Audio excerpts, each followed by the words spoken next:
नववर्ष 2025 की आपको शुभकामनाएं। और बिहार के लिए नया साल ये चुनावी साल भी है, जिसमें बिहार में विधानसभा के चुनाव आने हैं। सबकी नजर इस बात पर टिकी हुई है क्या कि इस साल भी नीतीश कुमार इधर उधर तो नहीं करने वाले। नमस्कार, प्रणाम, बिहार तक देख रहे हैं आप। मैं हूं आपके साथ इंद्रमोहन। ये सवाल बार बार इसलिए घूमने लगता है कि चाहे जाते हुए साल हो या नए साल का आगाज हो, सवाल बिहार में उठना लाजमी है कि क्या नीतीश कुमार खरमास बाद कुछ कर लेंगे।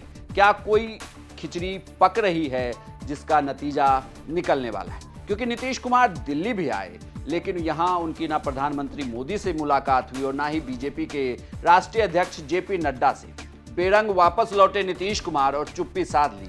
बार बार रिपोर्टर सवाल पूछते रहे, मीडिया का सवाल दोहराता रहा कि सरकार बताइए कि क्या चल रहा है, लेकिन कुछ नहीं। हाथ हिलाते हुए नीतीश कुमार आगे बढ़ गए।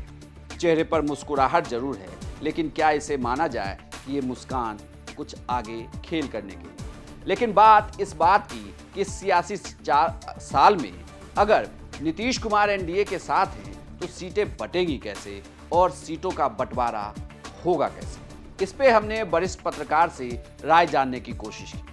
अगर हम एनडीए में सीट बंटवारे की बात करें अगर, तो उसमें सबसे जो महत्वपूर्ण खेल होता है वो जदयू के द्वारा होता है। क्योंकि हमें पता है कि नीतीश कुमार एक बहुत ही हार्ड बार्गेनर माने जाते हैं। गठबंधन में जब सीटों का बंटवारा होता है उस समय में नीतीश कुमार से बेहतर बार्गेनर अभी तक बिहार ने नहीं देखा है।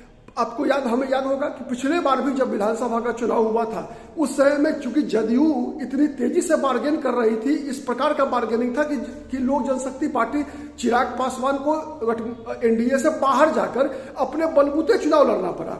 और जब चुनाव लड़े तो फिर निश्चित रूप से जदयू को तो हाफ कर दिया लोक जनशक्ति पार्टी का अकेले चुनाव लड़ना, और लेकिन खुद भी साफ हो गए। इसीलिए मुझे लगता है कि इस बार के विधानसभा चुनाव के लिए जब सीटों का बंटवारा होगा तो निश्चित रूप से जदयू और लोक जनशक्ति पार्टी चिराग पासवान, ये दोनों जो है बुद्धिमत्तापूर्ण कोई निर्णय करेंगे।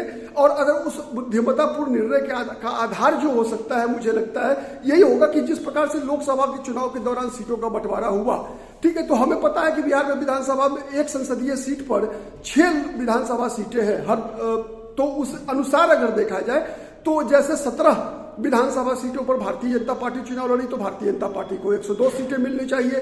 जदयू 16 लोकसभा सीटें लड़ी तो 16-96 सीटों पर उनका दावा बनता है। वहीं जो चिराग पासवान की पार्टी जो है लोक जनशक्ति पार्टी 5 लोकसभा सीटें लड़ी तो 5 into 6 मतलब 30 सीटों पर उनका दावा बनता है। उपेंद्र कुशवाहा 1 लोकसभा सीट लड़े तो 6 विधानसभा सीट, जीतन राम मांझी भी 1 लोकसभा लड़े तो 6 विधानसभा सीटें पर उनका दावा बनता है। लेकिन बात यही रुकेगी ऐसा कोई आवश्यक नहीं है। हो सकता है कि लोकसभा चुनाव के समय में उपेंद्र कुशवाहा को कुछ अलग आश्वासन दिया गया हो, जीतन राम मांझी को यह कहा गया हो कि लोकसभा के चुनाव में आप 1 ही सीट लड़िए लेकिन विधानसभा में आपका ख्याल रखेंगे। तो अगर इन बातों का भी ध्यान अगर हम रखें तो एक बात स्पष्ट है कि भारतीय जनता पार्टी और जदयू, मुझे लगता है ऐसा कि बराबर विधानसभा सीटों पर चुनाव लड़ने की बात होगी और वहीं पर लोक जनशक्ति पार्टी तीसरे नंबर पर होगी सीटों के मामले में। तो 25 से 30 सीट पर लोक जनशक्ति पार्टी को दिया जा सकता है और 100 सीटें भाजपा और जदयू के लड़ने की सबसे प्रबल संभावना होगी। बचा जो 13 से 18 सीटें जो बचती है उसी में मुझे लगता है कि उपेंद्र कुशवाहा की पार्टी और जीतन राम मांझी के पार्टी के बीच सीटों का बंटवारा होगा। ये आदर्श स्थिति लगती है। लेकिन डर इस बात का है कि पुराना जो इतिहास रहा है, जिस प्रकार से सीटों के लिए खींचतान होता रहा है, उसमें सबसे बड़ी भूमिका होगी नीतीश कुमार की, सबसे बड़ी भूमिका होगी जदयू की, कि जदयू किस प्रकार का रवैया अख्तियार करता है। इससे पहले जितने बार भी सीटों का बंटवारा हुआ है उसमें अगर अरंगा लगा है, अगर एनडीए हो चाहे महागठबंधन में भी जब जदयू रही हो, जब कभी भी जदयू नीतीश कुमार महागठबंधन में भी एक विधानसभा चुनाव में लड़े 2015 में, तो जदयू हर वक्त अपनी चलाने का प्रयास करता है। तो इस बार जदयू की क्या भूमिका होती है, यह सबसे बड़ा गौर करने लायक बातें होंगी, मुझे ऐसा लगता है। आकलन तो ये बताते हैं कि एनडीए के अंदर सब कुछ ठीक तो नहीं है, क्योंकि इस बार परिस्थितियां बदली है। परिस्थितियां ऐसे बदली हैं कि जो कभी जेडीयू के सहयोगी हुआ करते थे वो अब बीजेपी के सहयोगी हैं। बीजेपी के सहयोगी हैं हम, बीजेपी के सहयोगी हैं उपेंद्र कुशवाहा की पार्टी। और कोशिश ये भी की जा रही है कि मुकेश सहनी को भी लाया जाए। साथ ही चिराग तो पहले से मौजूद ही हैं, तो यानी 3 सहयोगी बीजेपी के पास पहले से हैं।